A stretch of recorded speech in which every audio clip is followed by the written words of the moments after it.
대통령이 증거인멸하겠다고, 대통령이 도주의 우려가 있다고, 대통령을 감옥에다 가두는 이 사법부가 이재명이 지금 더 위험한 인물 아닙니까? 주변 사람이 7명이 넘는 사람이 죽었습니다. 그리고 국회의원이 지역구 쇼핑에서 국회의원까지 됐습니다.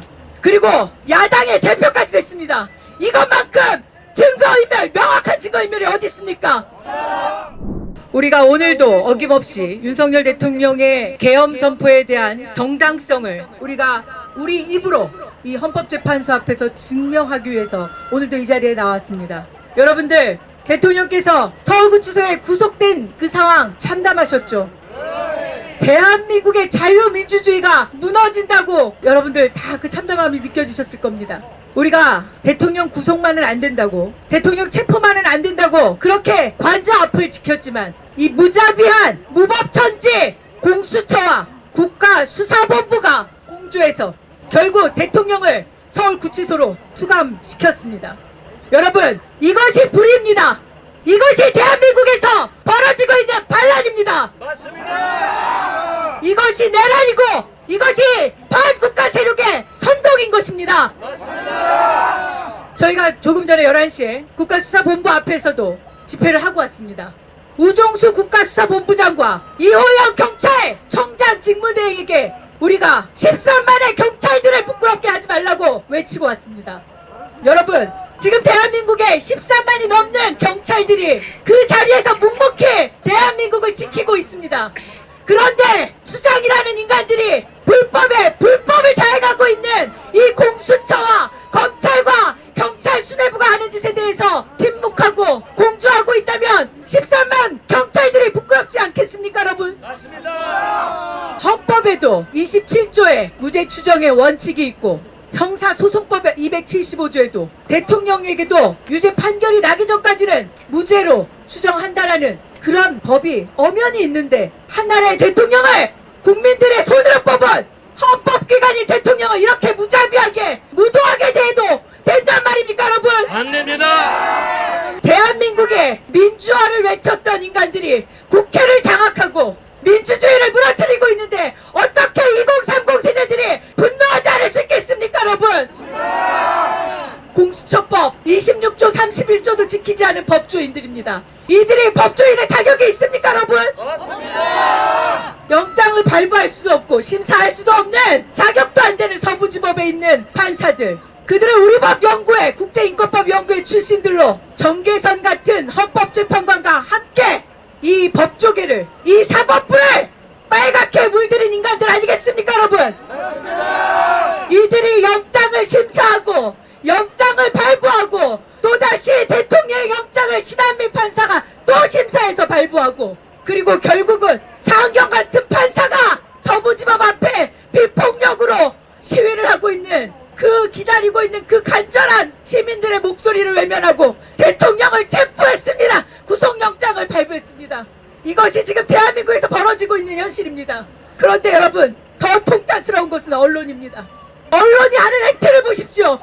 시민들이 무도하게 경찰들에게 폭행을 당하거나 밀쳐짐을 당하고 있는 것은 언론에서 보도하지 않고 있습니다. 오로지 유튜버들의 손에 의해서만 대한민국 국민들에게 알리고 있는 이 현실, JTBC와 민주당의 하수인밖에 안 되는 MBC, 이런 인간들이 이 대한민국의 언론을 대표할 수 있겠습니까, 여러분? 방통위원장을 왜 그렇게 탄핵을 하려고 했겠습니까? 이동관도 탄핵하고 김홍일도 탄핵하려고 했었던 그 시도가 왜 그렇겠습니까? 결국은 이진숙 방통위원장을 임무에 임해보지도 못하고 바로 탄핵을 시켰습니다. 이런 방송 장악을 대통령이 했습니까? 민주당이 했습니까?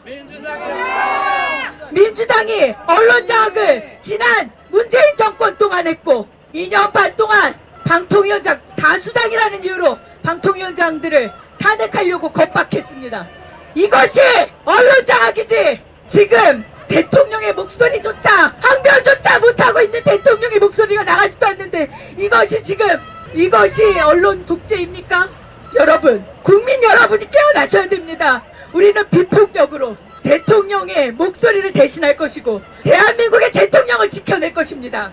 우리의 목소리로, 우리의 비폭력 시위로 대통령을 빨리 석방할 수 있도록 우리들이 힘을 모아야 됩니다.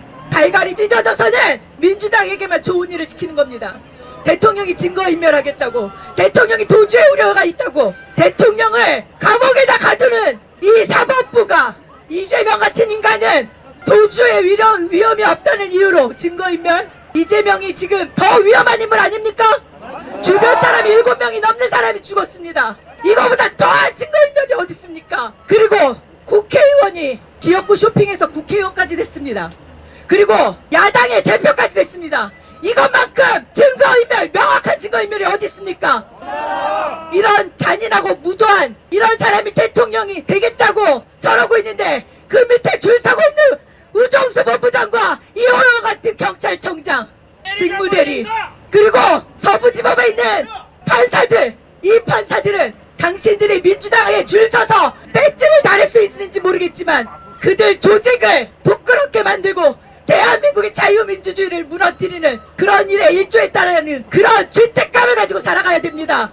13만 경찰 조직을 부끄럽게 하지 마십시오. 이제 얼마든지 다시 대한민국을 정상으로 돌릴 수 있는 기회는 얼마든지 있습니다. 이제 헌법재판소만이 그 일을 해낼 수 있습니다. 8명의 헌법재판관 중에 우리가 믿을 수 없는 헌법재판관들이 수두룩하지만 그러나 그럼에도 불구하고 대한민국을 지키기 위해서는 이 헌법재판관 8명이 제대로 된 심리를 해야 할 것이고 더 무엇이 잘못됐는지 안다면 이 탄핵소추안, 가짜 탄핵소추안, 사기 탄핵소추안을 반드시 각하해야 할 것입니다. 사기 탄핵, 가짜 탄핵 동조하지 말고 헌법재판관들은 탄핵소추안을